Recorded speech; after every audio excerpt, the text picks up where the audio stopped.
Ang kwentong ito ay hango sa totoong buhay. Karanasan ito ng mismong lola ko at ng pamilya niya, mother side. Taong 1966, Bukid Siraway, Zamboanga del Norte. Biglang sinara ni Mamang yung palad niya. Ayon sa lola ko, pakiramdam niya, siya lang yung nakakakita ng mga nangyayari.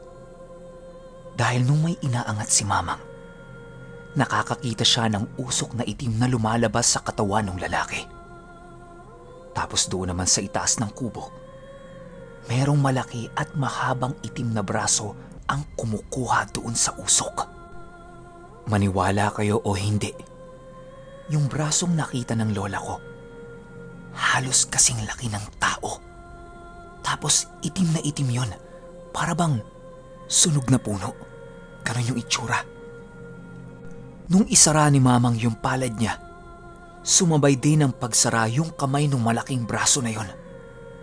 Yung itim na usok, bigla na lang nawala. Para ba itong hinangin ng malakas?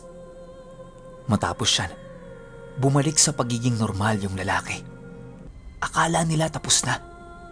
Bigla na lang nagsalita si Mamang ng, "Ayan na, ayan na, ayan na, ayan na!" Pero si Mamang, nakapikit lang.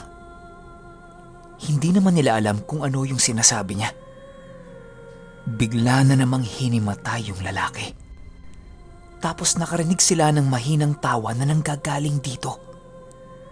Sabi ng lola ko, yung tunog parang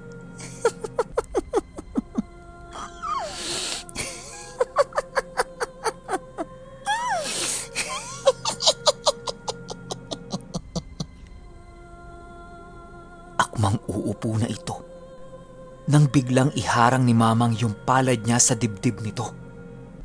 Para itong sinikmuraan dahil sa naging reaksyon niya. Pero dampi lang ang ginawa ni Mamang. Dahan-dahang binababa ni Mamang yung palad niya papunta sa tiyan nito. Habang may inuusal siya at nakaangat ang kanyang isang kamay. Yung reaksyon ng lalaki, parang kinukumbulsyon na.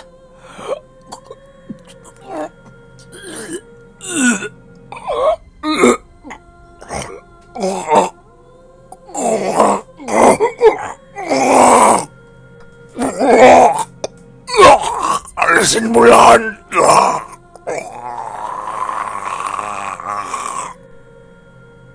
Nang diniina ni Mamang yung palad na nasa tiyan nito, saksing buhay silang lahat na meron itong isinukang buong bilog na kulay itim.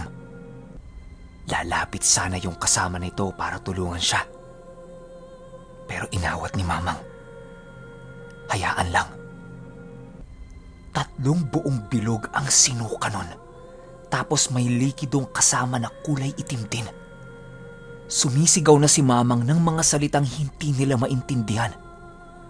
Hanggang sa huling hininga ng lalaki.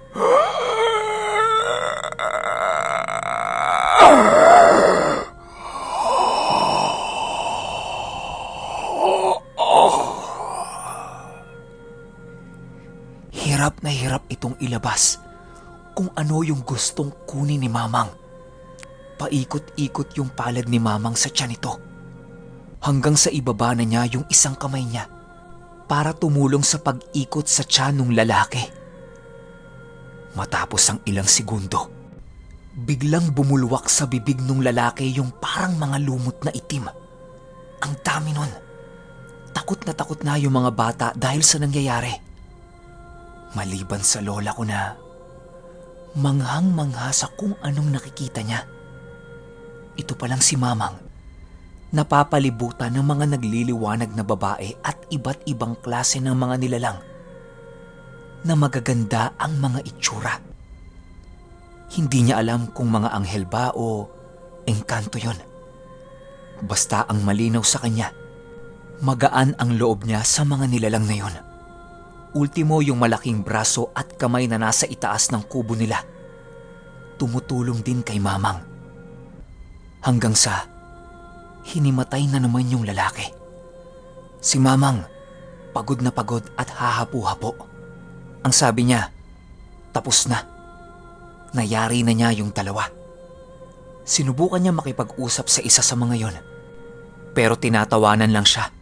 Para bang minamaliit kung ano ang kaya niyang gawin. Ang hindi nila alam, nakatago lang sa likod ni Mamang yung gagamitin niyang pangpatay sa dalawang yon. Nung ayaw siyang pansinin, tinuluyan na lang niya. Ilang minuto lang siyang naghintay sa paggising ng lalaki. Pagmulat ng mga mata nito, tinanong ni Mamang kung ano ang nararamdaman niya. Ang sabi niya, parang normal lang. Wala namang nagbago. Sinuri siya ni Mamang. Nang makita niyang maayos na ito, ang sabi niya, bukas na bukas pwede na silang umuwi. Wala na lahat ng sakit at sumpa sa kanila. Yung dalawa kasing gumagawa nun, pinatay na niya. Nanlalambot na si Mamang habang kinakausap niya yung dalawa. Isipin niyo na lang kasi, ilang araw nang walang tulog yung matanda, kakabantay sa kanilang dalawa.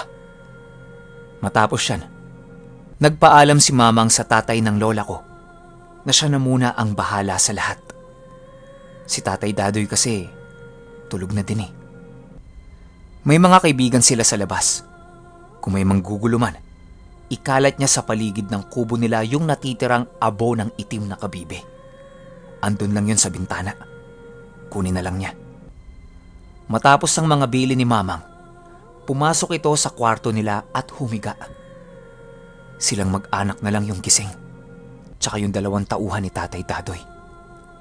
Itong lola ko, panay ang kwento sa kung anong nakita niya habang nanggagamot si Mamang. Tapos nakikinig lang sila habang nagkukwento ito. Maya-maya pa, bigla-bigla na lang nagulat itong si Tatay Fernando. Ha? Lahat sila napatingin dito. Tinanong nila kung bakit. Nakatingin si Tatay Fernando sa labas ng kubo. Tapos meron siyang itinuro sa labas. Pagtingin nila, isang grupo naman ng mga aso ang paikot-ikot sa buong kubo nila. Lahat pa yon sabay-sabay na nag-aangil. Sa takot nila, sinarado nila lahat ng bintana at pintuan ng kubo. Tapos nagkulong sila sa loob. Ayon sa lola ko, samot-saring ingay ang naririnig nila sa paligid ng kubo. Wala naman silang magawa kasi tulog yung dalawa. Sumenyas yung nanay ng lola ko sa asawa niya na kunin yung abo ng itim na kabibe na nasa bintana. Pero sa takot nito, ayaw na niyang gumalaw. Ang sabi niya, lilipas din naman yun. Pabayaan na lang nila. Halos mag-iisang oras na. Ganun pa rin yung paligid. Para na silang mapapraning dahil sa takot. Si Tatay Fernando halos isiksik na yung mukha niya sa sulok. Yung 2 tauhan naman ni Tatay Dadoy, tingin ang tingin sa paligid kasi para bang merong tumatawag sa kanila. Ang sabi ng tatay ng lola ko, bilin na bilin sa kanila ni Mamang, wag na wag silang lalabas ng kubo kahit na anong mangyari. Manatili lang sila sa loob nun. Itong lola ko naman, merong narinig na parang tunog ng kabayo. Naririnig niya bawat yabag nito na paikot sa kubo nila. Tumigil yung kabayo na yon kung saan nakapwesto itong si Tatay Dadoy. Di kalaunan, lahat ng ingay sa buong paligid na naririnig nila nawala. Gulat na gulat sila kasi kanina sobrang ingay ng mga yon. Tapos nawala ka agad. Anong nangyari? Yung lola ko, nakatulala lang sa isang pwesto habang pinapakinggan niya yung kabayo na nasa labas. Tumayo siya, tapos sinabi niya sa tatay niya na merong kabayo sa labas. Hindi ba nila naririnig? Nagtinginan lang yung mag-anak, tapos sinabi sa kanya na wala naman. Matapos yan, napalitan na lang ng mga kuliglig yung ingay sa labas. At di kalaunan, pinatulog na sila ng mga magulang nila. Kinabukasan nung magising ang lola ko, nakita niyang Nasa labas silang lahat, kumakain at nag-uusap. Lumapit siya sa mga ito para makihalubilo na din. Ang saya nung araw na yon. Para bang wala silang pinagdaanan na mabigat na problema. Si Mamang bumalik na ulit sa pagiging palamura niya. Tapos sila naman, palaging natatawa sa mga banat nito. Pero si Tatay Dadoy, medyo nanghihina. Iba ang sigla nito kumpara sa dati niyang ugali. Hanggang sa mapansin ito ni Mamang. Tapos ang sabi niya kay Tatay Dadoy, hubarin ang suot nitong damit. Meron lang siyang titingnan. Pag-angat ni Tatay Dadoy ng damit niya, lahat sila nakita na merong malaking hiwa si Tatay Dadoy. Paikot sa likod na papunta sa puso niya. Pero naputol yung hiwa na yon. Tansya ni Mamang, merong kung anong pumigil doon para hindi umabot sa puso niya.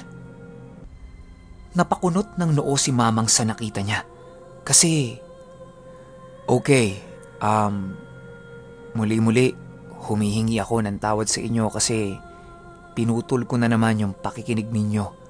Pero kasi kung hindi ko gagawin to, walang mangyayari sa channel natin. Sobrang iba na ng patakaran ni YouTube ngayon. Parang sayang lang yung effort na gagawin ko kung mag-upload ako palagi ng 20 minutes mahigit. Kaya ang mangyayari, yung mga susunod nating stories, pinakamahaba na siguro yung 15 minutes. Actually, meron pang 2 part tong Mamang. Ang gusto ko sanang gawin, iisang part na lang yon para isang uploadan na lang tsaka isang kwento.